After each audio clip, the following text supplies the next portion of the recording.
Welcome to the channel. My name is DavyMoans. Name him! DavyMoans. And this is a tier list video. On this channel, I make platinum trophy videos, but this time, I'm going to be ranking every game I played in 2025. To start the year off, I played Horizon Zero Dawn Remastered. I played this game when it first came out. I didn't platinum it. Then when its sequel came out, I really liked that game and I did platinum it, which prompted me to go back and play this game. I don't enjoy this game as much as the sequel. I think the sequel's better in every way, but it's still a great game. I really like the enemy design. I'm a sucker for dinosaurs. Oh boy, yeah. I think I have to put it in A tier. It's a good game. Combat and enemy design is probably what carries it the most. Astrobot's very good at what it's trying to be, but I think just due to its scope, I couldn't put it in S tier. I think it belongs in A tier. It's great at what it's trying to be. I don't think I could put a game kind of as simple as that any higher.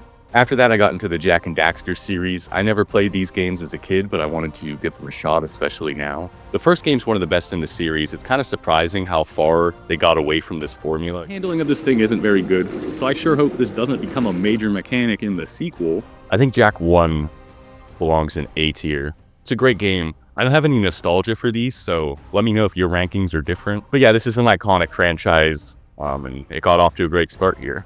Now, I cannot say the same thing about Jak 2. I honestly fucking hated Jak 2. This was the worst experience I had playing any game this year. It's going in D tier. This sucks. A lot of people do seem to like this game, but I'm definitely not one of them. Between how much driving and skateboarding you do, like it doesn't even, it's nothing like the first game at all. They took Jak 1, made a really good game, and then were like, hey, let's do none of that in the sequel. I just found it super frustrating. This is also my most disliked video on the channel, so it seems like the game still has some fans, but yeah, I'm absolutely not one of them.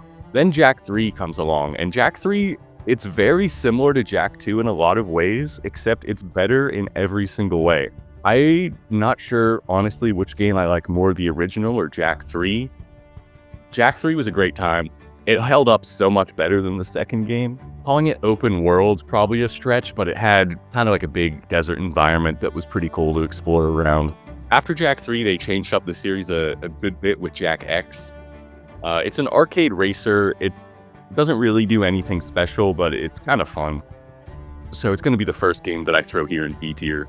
It's pretty fun, but nothing special. I think B tier is pretty appropriate. While I was playing through the Jak series, Doom: The Dark Ages came out, and I played that pretty much as soon as it came out.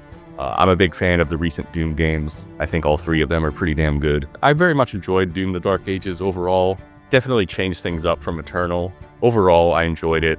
I wish they still had the glory kills, but I think A tier is where it belongs. After that, I went back to the Jak and Daxter series with the game Daxter. Out of all the games, Daxter's probably the most like the original out of any of them, which is pretty surprising since it's a PSP game. The game's a lot of fun. Its biggest knock would be that it's only like 4 or 5 hours. I don't want to knock it too hard for being so short because I think most modern games are too long. I'm going to put it in B tier here. And then the Jak and Daxter series ends with The Lost Frontier. Once again, it mixes things up, and as the Jak game, it's pretty bad, especially the Jak gameplay. That's the worst part of the game, but it does have legitimately pretty good plane combat. In my video, I compared it to Battlefront 2 Space Combat. I think that's pretty accurate, so those parts of the game are actually pretty good, but overall, I mean, it pretty much fails to be what it's supposed to be, so it's going to go in C tier. Up next is Split Fiction. I played this game with my girlfriend, and this one's pretty easy to rank. It's going in S tier. As a co-op game, this game is fantastic. It's so much fun. The gameplay's awesome. It mixes things up constantly. The story and environments are just beautiful, and the different side missions and stuff are a nice touch. And right after that, it's going to get some company in S tier because I played Space Marine 2. I think Space Marine 2 overall is my favorite game I played this year. It's so much fun. It's got 3 modes that are all fantastic. The campaign's great, the online PvP is great, and then the operations PvE is a ton of fun. The platinum did become a little bit of a grind with the 40,000 kills, but it was worth it. It was so much fun to play. Also, my most successful video of the year by far. Listen, Gabe! Next up is Avatar: Frontiers of Pandora. This is a open world Ubisoft game, so you pretty much know what you're getting. Oh, well, Natty, come here! What the fuck did I just hear? It has some decent parts, but the game overall is super repetitive, and the open world is beautiful, but there's not much to do in it at all. I'm a little bit torn. There's some good elements to it, but I feel like it's slightly below average. It's a B or C game. I guess I'll put it into B tier, but that one could easily be in C, I think. Next up is Banisher's Ghost of New Eden. This game is pretty much a God of War clone, but it definitely stands on its own two legs. It's got a great story. There's a lot of different activities to do in the open world, and I really had a ton of fun with it. If the combat had maybe a little bit more to it, I think it could go in S tier, but I think it deserves A tier. After that, I got started on the BioShock series. The first game is super iconic, but I don't have the nostalgia for it, and it would probably go in S tier if I was experiencing it for the first time, but I already knew kind of the big twist. So I think I'm going to put it in A tier. I think most people would probably have it in S tier, but having kind of the big part spoiled for me already made it a little bit less impactful, but still overall a great game. It definitely holds up still, but I think it's going to end up in A tier. And right after that, I played BioShock 2. Honestly, playing through these, BioShock 2 probably also goes in A tier. It's a bit shorter, the combat was a bit more fun. I enjoyed the story and characters of BioShock 2, the world design. It's slightly more repetitive in kind of its gameplay loop. Kind of the two-handing weapons and plasmids I think was good, so I think I'm going to put it in the same tier as the first game.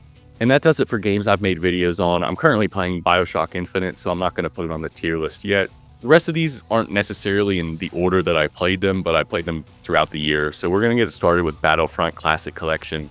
I think like everyone my age, I was a big fan of the Battlefront games back in the day, and the Classic Collection's pretty disappointing. It's okay, but it's got a ton of bugs and glitches that kind of drag it down. Otherwise, it would be a lot higher, probably. I played some Madden this year. I think this is last year's Madden 25. I mean, Madden sucks. Everyone knows it. You know, I'm a desperate football fan looking for a game, so I played it a little bit. Everyone knows the drill with Madden. It's fucking ass. It's broken. It's glitchy. It's pay to win. It sucks, but it's all there is, so. Thankfully, though, baseball has good video games. This is a few years old, MLB The Show 23, but I only play franchise mode, so I don't need to have the latest game.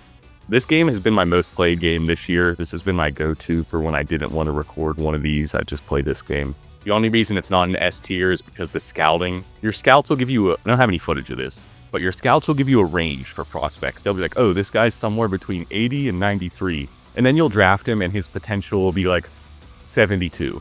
Like, you just get lied to. Your scouts, they have no idea what the fuck they're talking about. So that's very annoying, but pretty much everything else in the game's fun. I also played some of the First Descendant this year. This game is basically Warframe, except worse, and with tits. And I think it's going to end up in C tier. There's some fun to be had here, but nothing special. And then I played Painkiller. I never played any of these games in the past. I know it's just kind of like Doom. It's decently fun. The gameplay's pretty good, but there's not a ton to it. I think it's going to end up in C tier here. And then the next two games, I probably will come out with videos for. I definitely will for Dragon's Dogma 2, as I'm working on its platinum now. This game's going in S tier. This game's awesome. Every tool and tactic at our disposal. I was standing here, mate.